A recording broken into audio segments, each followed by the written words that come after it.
Everybody, welcome to our first ever edition of Across the Board Radio, where we cover all sports from all leagues to all levels. I'm Andrew Fortuna. He is Joseph Anderson. Indeed I am.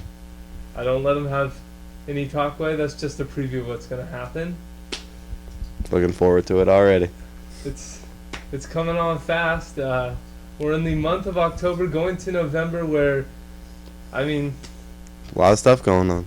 World Series, yeah. World Series, basketball's about to start. Football, right in the middle of the season right now. I know, and college football, they're making headlines, even though they're not the pros. I mean, college football. A lot of drama in college. And what is that number one story right now? Gotta be drinking coaches like Steve Sarkisian. It's gotta be. It's gotta be, yeah. You don't see that every day. At USC, it's not that surprising, I'd say. I think that's normal there. Unfortunately, yeah, for a program so high up, so good, to have such a scandal going on is not good. But yeah, I mean, and they thought that was their guy. You know, they were big on Sarkisian for a while. Coached under Pete Carroll. Thought he was going to be the next one to take over, and for this to be the reason he's fired, not because of the team's performances, it's a shame, you know. It is. Do you think that USC, I mean, it's not just Sarkisian. Lane Kiffin in the past, they've hired 2 assistants in a row. Mm-hmm.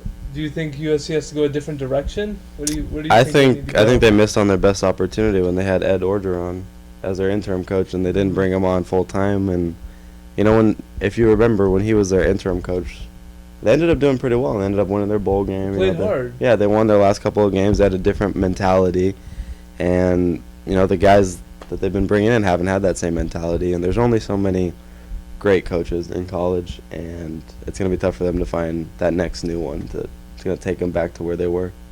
Definitely. One thing USC does have, they do have talent, and they do have the name, and they're going to keep recruiting, getting guys in that can definitely fill the void. But you always need a good coach. You need stability at the top of the program, and that's something USC just hasn't had. Ever since Pete Carroll left. I mean, even when his last couple of years there, when they had all those allegations come out, right when he left, he kind of left the program in a bad spot, and they haven't been able to get back out. Right. And, you know, football is one thing, but, you know, taking care of your life, taking care of your family, yourself is another thing, and that's where we send out our, you know, prayers to Steve Sarkisian to get better. Right. Yeah, that's a bigger issue than just losing your job. It can take away your whole life. So yeah, hopefully. He is an addict. I think we all know that. Steve, he's been drinking for a while. A lot of players have come out about it, and he needs to get better. He needs to take care of himself. That's definitely one thing he needs to do. Right. First of all, before he can even consider getting back into coaching again. That's a stressful position. I mean, that could have been something that triggered that. You know, his team's not doing as well as it should be. Maybe he felt like, oh, this is the only way I can cope with that. Or if this really has been something that's been going on since he was at Washington and even as an assistant at USC, then that's an even bigger issue that nothing has happened to this point. The longer it goes, the worse it gets. And it's sad, too, to see a guy at the prime of his career, you know, getting his dream job. Mm-hmm. Washington was a big job, a Pac-12 school. Right. But it's, you know, it's not what USC is, and getting that jump up and not being able to take advantage of that opportunity that he has, I mean, must be so disappointing to him. To him and to Pat Hayden, who hired him and thought he was going to take the program back to where it was. Right. Well, you know, on this show, you know, we're just starting it, but we love to talk football. We love to talk positives, how teams are playing. Right. But we got another scandal to go to. Yeah, first, we're going to go back to college basketball now with the Louisville scandal. What do you think about that? First words I thought was shocking. Yeah, definitely. You wouldn't expect that. I mean, from a program as pristine as Louisville has been for the most part with their basketball.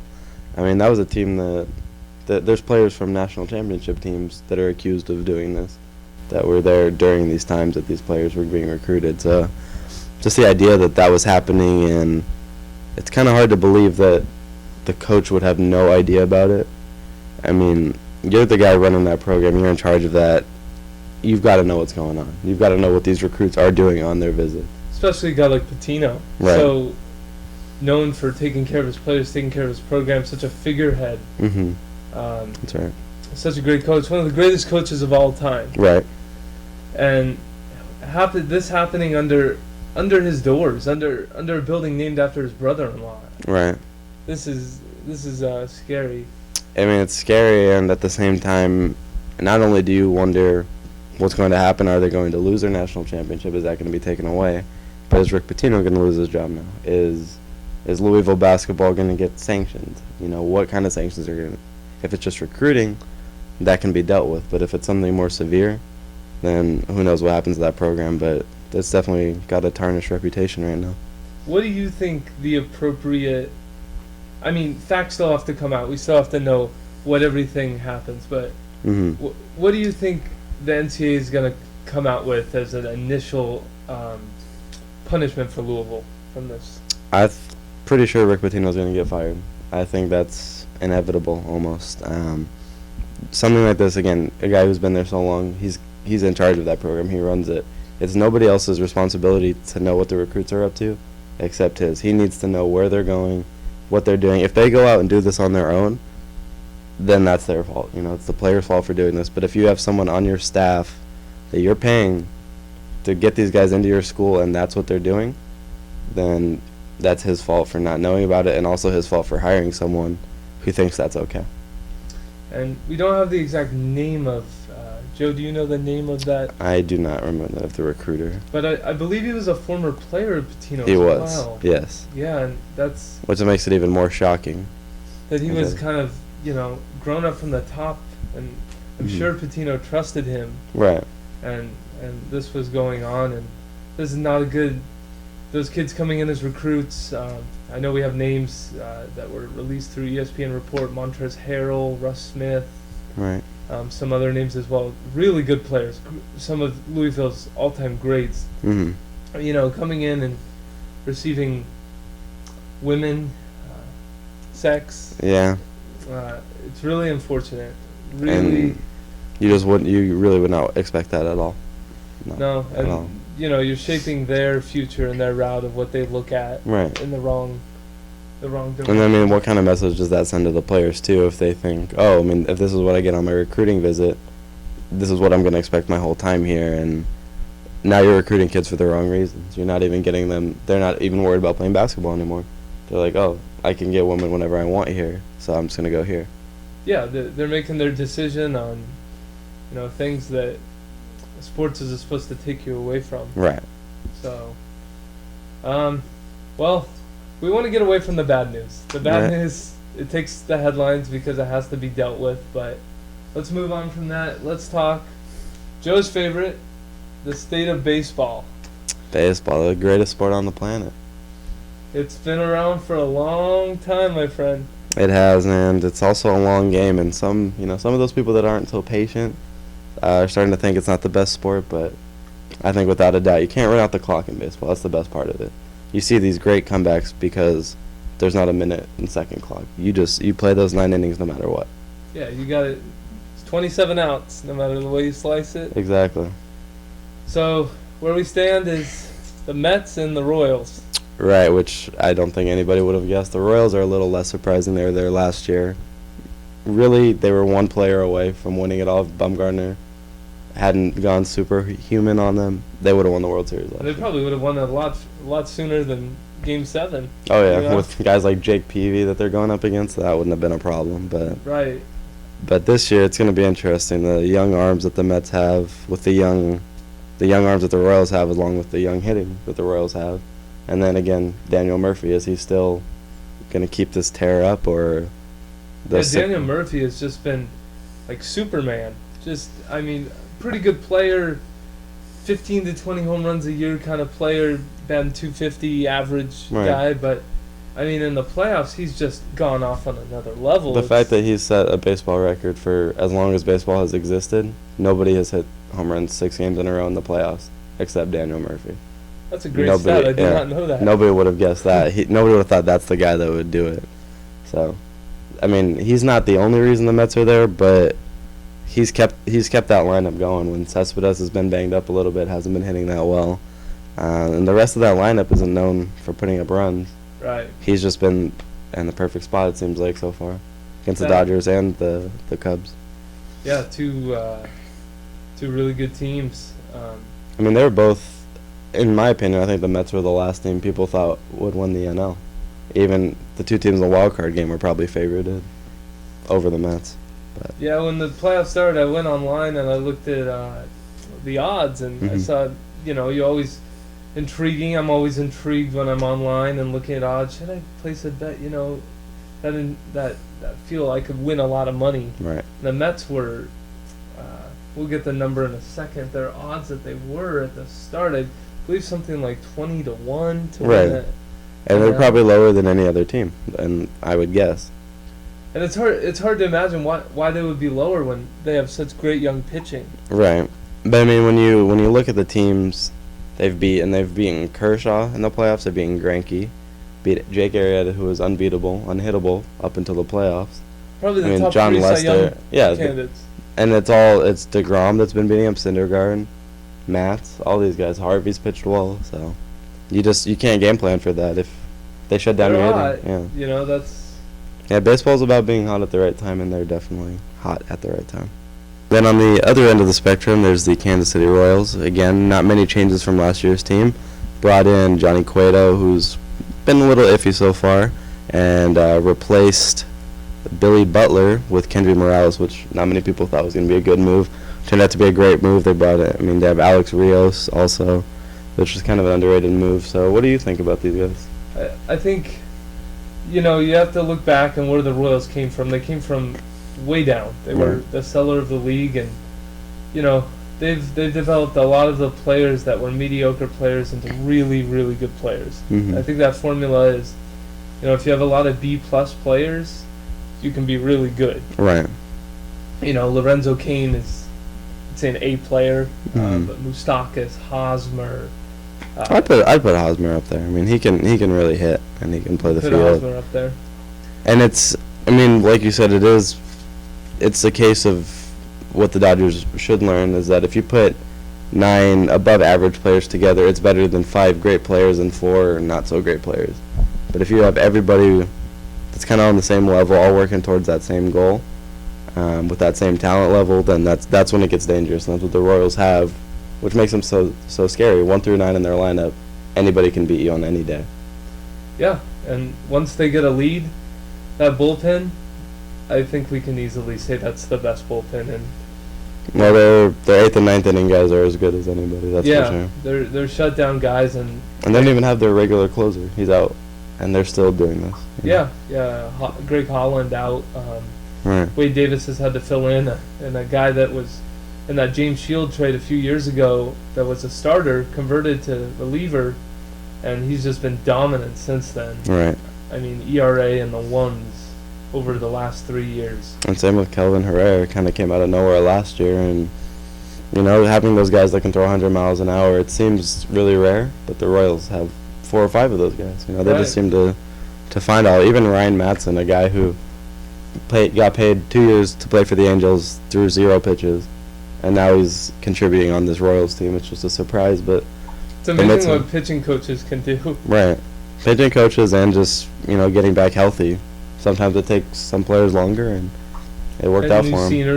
New scenery can definitely motivate a player, Right. Got a fresh start with a new organization. I can, I can push myself even harder and, get a starting role. Right. So, well, the state of baseball, we're in the World Series, hasn't started yet, but yesterday the Royals outlasted the Blue Jays 4-3 in a thriller to advance to the World Series to face the Mets, who cruised past the Cubs to get to the World Series and win the NL. So we're looking forward to that matchup. It looks like it's going to be Cueto versus DeGrom Game 1 in Kansas City. So it's going to be an unbelievable atmosphere. It's going to be great. Yeah, that's going to be as good as it gets for a pitching matchup.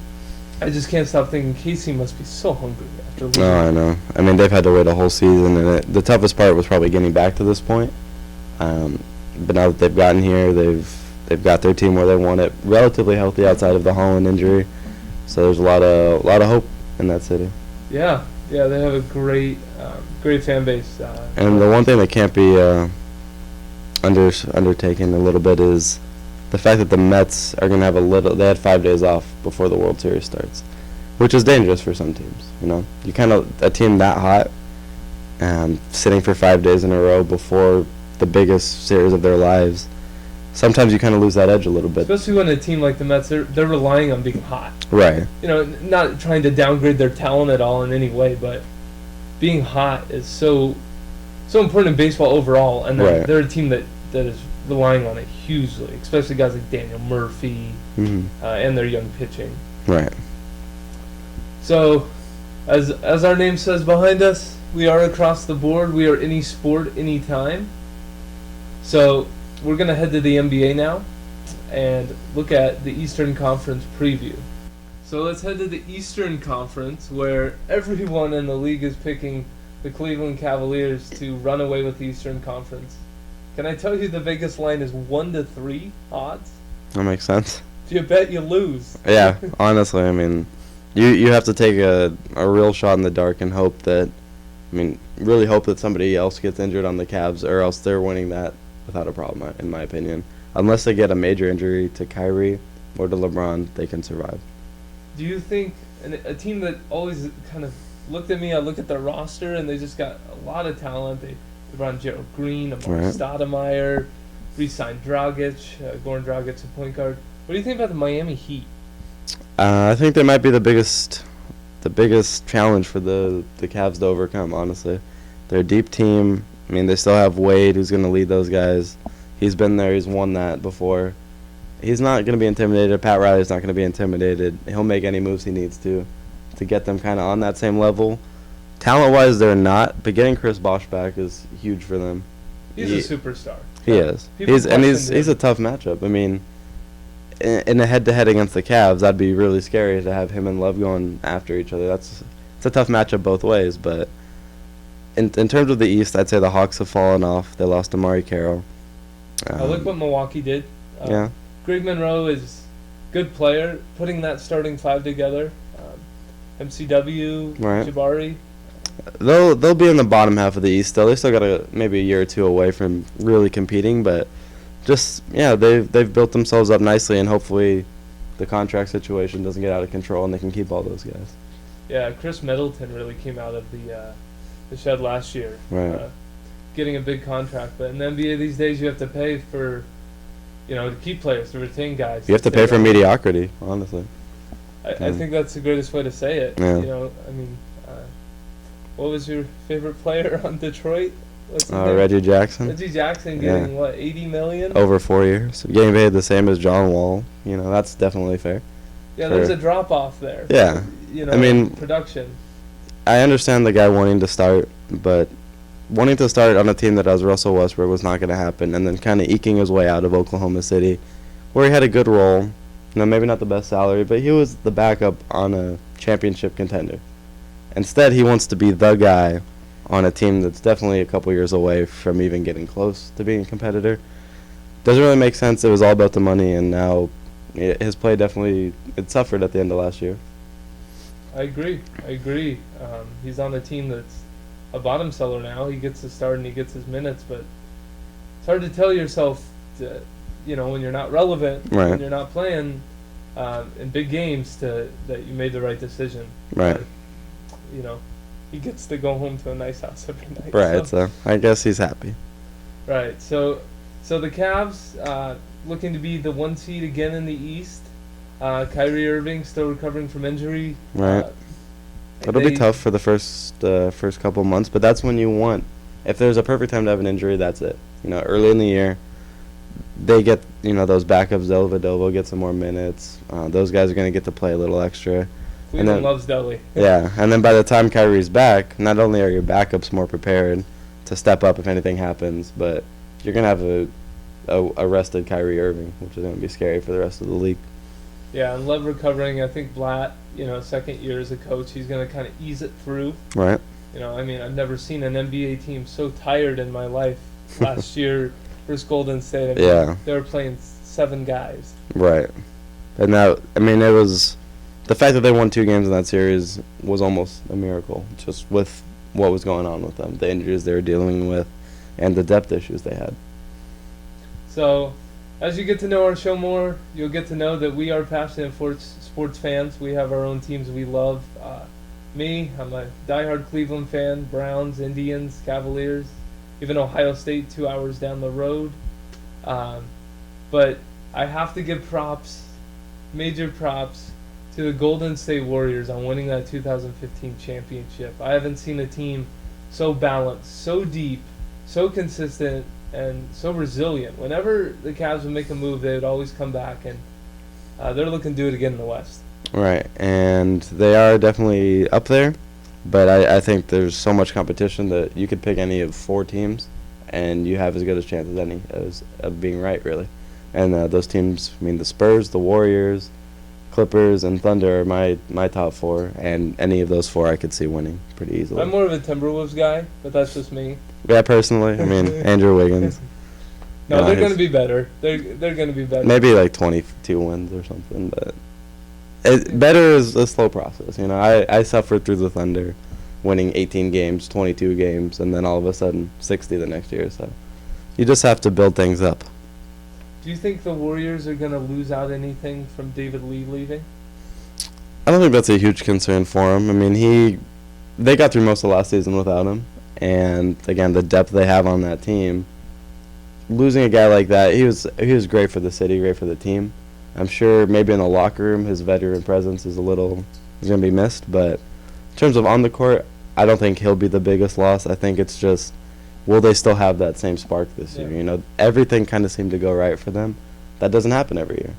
No, and everybody gives you your best shot when they know you're the champions. Right, and they kind of came out of nowhere last year. That's not going to happen this year. Right, and they have some head coaching issues right now as well. Yeah. Steve Kerr undergoing some serious back problems. Right. Luke Walton stepping in as the interim head coach. Right. Former Arizona player and Lakers legend. Yeah. Laker legend. 2.8 points a game, right? Around there, you know. Sure, he grabbed the board. Serviceable always. So, well, the Warriors are there, but recovering from, you could say gruesome, you could say cautionary, tough, whatever word you want to describe. Kevin Durant trying to lead the Thunder back to the playoffs, which I think everyone expects they will get there. Right. But what will they do when they get there? That's the question. And I am a Thunder fan. I'm not going to lie about that. But I think if they're healthy, they are the best team in the West. And I know there's, again, the Warriors fans, the Spurs fans, Clippers fans even all have your grief, and that's fine. I'll listen to it. But the way I look at it, the Thunder have 2 of the top 5 players in the NBA. They have one of the best point guards, and they have one of the best pure scorers in the league. Nobody else has that. Yeah, if not the best pure scorer in the league. Not even the Cavaliers have that. Right. They have one top 5, but you would say the other 2 are... I mean, they're top 15, top 20, right. Which is, I mean, that's not a problem at all, but it's just such a rarity to have 2 of, again, the 5 best players. Plus, they have a great defender down low to block shots who can also score on offense. And now they've kind of built up their bench a little bit. You know, they have Augustine now, a good backup point guard. They drafted Cameron Payne. Love that move last year of Augustine. Right. I mean, he didn't quite pan out last year. He maybe needed to get used to the offense, but with a new coach, hopefully he's a little more comfortable, and with the more depth they have on the second team now, I'm looking for them to improve even from where they were 2 years ago when they were just a couple steps away. Right, definitely. They also made a coaching change, bringing in Billy Donovan from Florida. Right. Very successful coach. Led Florida to a national championship. 2 in a row. 2, that's right. 2 in a row with a great group of Noah and Horford. Brewer, and those were some good teams. Yeah, even after that, he kept that consistency going, bringing them in the tournament like every year. But a team that normally wasn't there before he got there. You know, it wasn't like he inherited this power. He made them into a power. Yeah, and they're sad to see him go, but the Thunder, they made a coaching change. I think we all can tell that they want to take that next step. They want a little change, a little motivation, and hopefully Billy Donovan can bring that to them. He's going to have a tough transition, though, as a college head coach coaching superstars that and especially Russell Westbrook and Kevin Durant, guys Right. that expect respect and know what they do every day and Mhm. show up. And it's an interesting thing because Scott Brooks had done a good job with them. I thought I was happy with him, and I thought he could get them there pretty easily. He did get them there to the finals. They played a better Heat team that year. The last 3 years, I mean, you think about it, they've had a significant injury. 1 year Ibaka, 1 year Westbrook, 1 year Durant. If those guys are there, who knows if they've won a title or not now? So even more so than the coaching change, which I'm sure that does help. Give them a new style of play. Maybe Westbrook shooting. He's working down low more than he ever has before. Yeah, he's So been that- going in the lanes, getting those easy baskets. Right, but now that means again more contact he's going to be getting. So it's just keeping those guys healthy, maybe doing a little bit of what the Spurs do, and resting the starters once every 10 games or so. Keep them healthy, keep them fresh, so when they get to the playoffs, they haven't been carrying the team the whole time. Right. Yeah, the Spurs have been doing that. Seems like for 5-7 years. Our now. whole lives almost, I feel like. No wonder Tim Duncan still seems like a little boy out there Yeah. with the playoff start. So, well, that goes to the Spurs. Right. I'm not a fan of their move. I didn't think. I mean, anytime you can get a free agent like LaMarcus Aldridge, You can't really lose, but at the same time, does he fit your system? and how much does he improve you? Right, and I feel like the Spurs' way is a way of being unselfish, and I'm not calling LaMarcus a selfish player, but He's never had to be unselfish. He's always had to be selfish. yeah, he's a very ball-centric player. Right, and there wasn't a whole lot of talent around him. It was him and Lillard kind of Doing their 1-2 thing. Right. And he needed to score 25 a night for them to have success, and now he's not going to. So how will he accept that role? And how will, again, like you said, how will he fit into that? he chose them over other teams he had options for. Right, the Lakers were enticing with all that. You don't know how much when he got in that room it really ruminated with him. Right. How much the Lakers, but they're going through a huge. They're going through an overhaul right now. They're starting fresh, it seems like.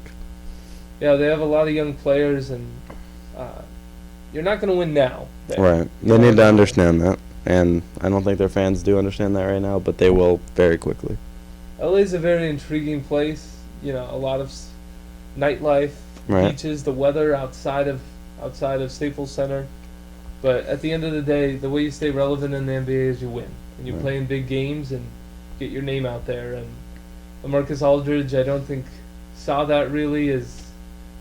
I remember when the report first came out, he thought that the Lakers pitch was almost a joke. Right. And he gave them a second pitch, I'm guessing because they were the Lakers. Right. It was, they probably came back on their hands and knees asking, give us another chance to impress you. And it clearly didn't work. I mean, you need to respect the organization, and if, I'm sure once they messed up their first opportunity, he was thinking, wow, these guys couldn't even get up for me in the the back first of time. his mind, like, all right, we're through this. We're here for a second time. Right, You yeah. know? I've already seen these guys. I know what I'm dealing with, what I'm getting into. And a team that won just over 20 games last year. We're not going to win this year, even if he is there. Maybe. It's the biggest choice of his career. Right. And he's, trying to make that jump and choose what's best for him. Well, the Spurs, I think, had a great pitch. He's going to be the centerpiece of that team once Duncan retires, once Parker and Ginobili move on, it's going to happen anyway, eventually. Right. So he knows he'll be the guy in a year or two, even though he's not right now. Right. All right, hold on.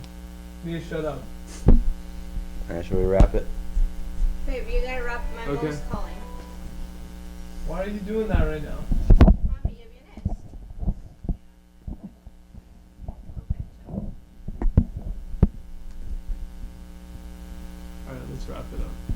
Maybe you should ask a question or something at the end. I don't know. What do you guys think? Or how are you gonna wrap it? Why is LAG commenting? There you go. Okay, let's wrap it up. Rockets suck. Clippers suck. Rockets suck. Ty Lawson's an alcoholic. Clippers are overrated, and I don't know even if they offered me a job, I'd probably decline because I don't like their organization. Can I go to the AA meeting that Sarkisian and Ty Lawson will be at together? Yes, you can.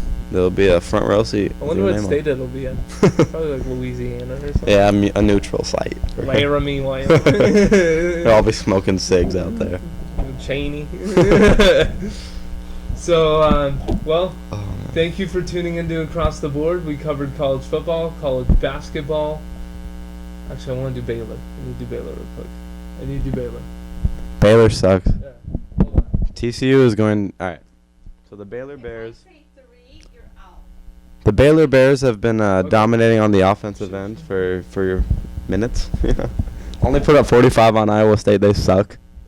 So I'm normally not intrigued by teams that are so offensively talented but don't play much defense. Haven't found so much defense in the way of them. Right. You know, tough opponents or anything. But one team that has impressed me.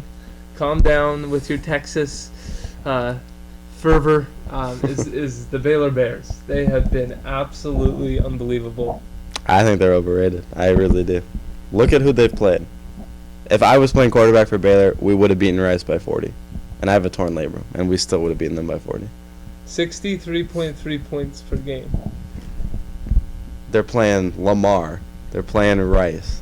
They're playing Iowa State. Yes, they put up 60 against West Virginia, but they also gave up almost 40. That's not that impressive to me. Yes, their offense is impossible to stop against teams like that. Once they play like in Oklahoma, they'll probably put up in the 40s. But when they play TCU at TCU, a The end of the defense that has struggled so far this year, but one of the best coaches in the country with Gary Patterson. He's going to game plan for them, and I think TCU will beat them and get revenge on last year's game, which I mean Baylor Baylor held them into the playoffs. Right. I mean, a lot of respect for They what finished Baylor it. did last year. You know, they came back 21 down in the fourth quarter at home to beat TCU, and that was tough to do. But this year, again, at TCU, it's going to be a different story. One player that I can't stop talking about on Baylor though is Tevin Coleman. I mean, already 17. Corey Coleman. Tevin Coleman's in there. One player that I can't stop talking about is wide receiver Corey Coleman Right. on Baylor. What is it? Speedster. 16, 17 touchdowns. He had 2 more today, so I think that makes 17 17. in 7 games. That's 2.5 a game, unbelievable. yeah.